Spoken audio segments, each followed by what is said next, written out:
বিসমিল্লাহ। বিট ভাজি করবো, এই জন্য পেঁয়াজ আর রসুন দিয়ে দিলাম। এখন দিব 1 চামচ পরিমাণ সরিষা তেল। পেঁয়াজ আর রসুন হালকা ভাজা হয়ে গেছে, দিয়ে দিব বিট, কাঁচামরিচ দিয়ে দিলাম।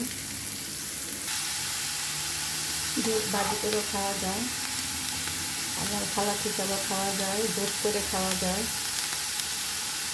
অনেক উপকার। দিয়ে দিব 1 টুকরো দারচিনি, ভিতরে চুলা ডিম করে দিব, আস্তে আস্তে সিদ্ধ হবে। আমার রান্নার ভিডিওগুলো যদি কারো কাছে ভালো লাগে তাহলে সাবস্ক্রাইব করে দেবেন। দিয়ে দিব ধনে পাতা, পানি দেওয়া লাগে না, চুলাটা একটু ডিম করে বসে রাখলে সিদ্ধ হয়ে যাবে। খেতে মিষ্টি লাগে, এটা স্বাদ আছে।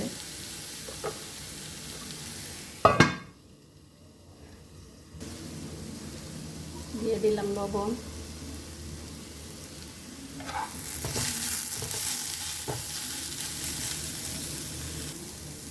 সামান্য জিরের গুঁড়ি দিয়ে দিলাম।